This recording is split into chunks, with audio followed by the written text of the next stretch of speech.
Welcome to my channel, Midnight Fear Stories. Today, I have a brand new, terrifying story for you. Let's begin. They say there's another world hidden behind mirrors, a world we've never seen. Either it's invisible to our eyes, or it's been right in front of us all along, and we've simply never noticed it. My grandmother always used to say that the world behind mirrors is home to restless spirits that never found peace. But was that really true, or were those just stories we heard as children?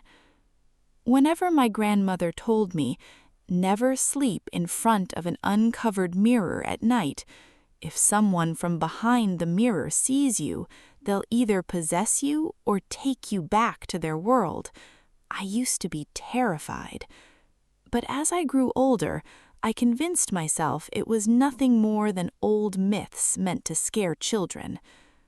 Today, while moving into my new house, I suddenly remembered my grandmother's words as I was talking to my husband, Shady.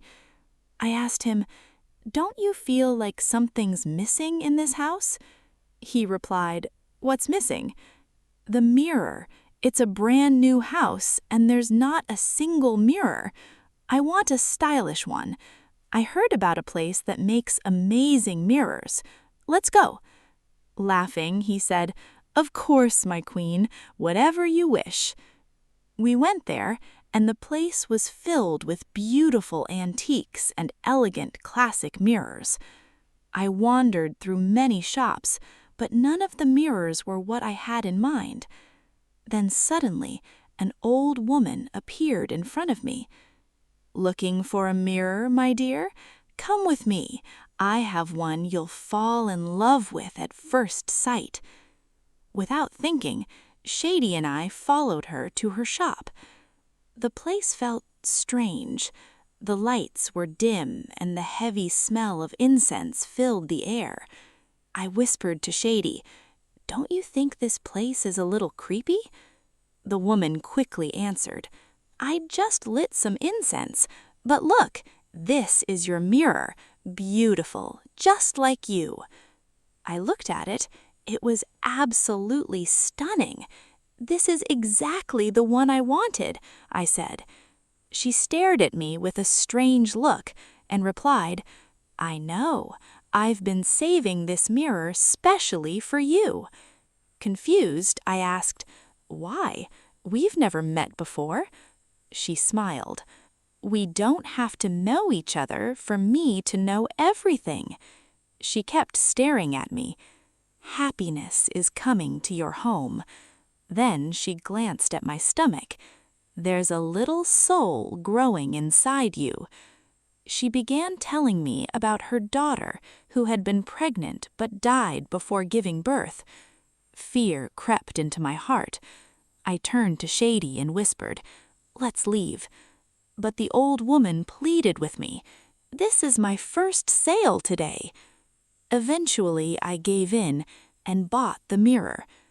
Back home, I couldn't shake the uneasy feeling. I told Shady to put the mirror in the storage room downstairs. That night, the old woman's words kept replaying in my mind. I'd barely managed to fall asleep. The next morning, the moment I opened my eyes, I froze. The mirror was standing right in front of my bed. Inside it, I saw the shadow of someone staring at me. Then it disappeared. I screamed for Shady. He woke up in panic and insisted it was only my imagination. He explained that he'd brought the mirror upstairs because there were rats in the storage room. After he left for work, I went into my yoga room. Yoga has always been my favorite hobby, especially by candlelight. But the candle refused to light.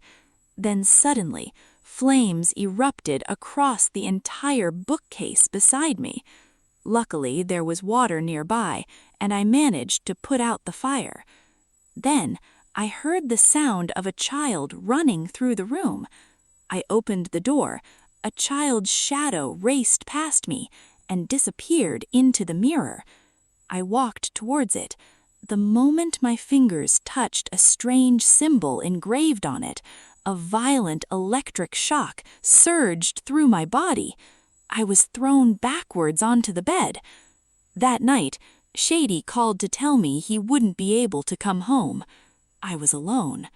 The clock struck midnight. I heard the whispering voice of a child singing. I looked at the mirror. A horrifying little boy appeared. He grabbed his own neck, twisted it, tore his head off, then started walking towards me, holding his severed head in his hands. I screamed. The lights wouldn't turn on. I tried pushing the mirror. It wouldn't move. Thunder roared. Lightning illuminated the sky. Inside the mirror, I saw a wounded pregnant woman. Beside her stood the headless child. They stepped out. They grabbed me, threw me onto the floor, then returned inside the mirror. I threw a flower vase at it. The mirror wasn't even scratched. I ran towards the front door after hearing Shady's voice, but when I opened it, no one was there. I called him. He swore he had never come home. Then the child's voice returned. My phone rang inside the room. My legs began moving on their own. The door slammed shut. The child appeared again inside the mirror. I screamed, "What have I ever done to you?" At that moment, the woman removed the veil covering her face. She looked exactly like the old woman who had sold me the mirror. I cried, "What do you want from me?" She answered, "The truth is, you were responsible for our deaths, mine and my 5-year-old son. You hit us with your car. From that day until today, my mother has been searching for you. And look at fate. You met my mother yourself, and with your own hands you brought us into your home. The night of the accident, as you fled the scene, my mother saw your face. She has been waiting for you ever since." I remembered. Years ago, I had hit a woman with my car, but it hadn't been intentional. She continued, "My mother was running to reach me and my son after we had an accident. When she saw you, she memorized your face. She called an ambulance immediately, hoping to save us. But by the time they arrived, we were already dead. My mother took our bodies home. She refused to bury them. Her grief was unbearable. She couldn't stop crying. I have no one left in this world except you two. You took my daughter away. You took my grandson away. But I will never let the responsible live in peace. My daughter will take her revenge with her own hands. I will destroy her life completely. Before our bodies were finally buried, my mother used black magic. She trapped our souls inside this mirror.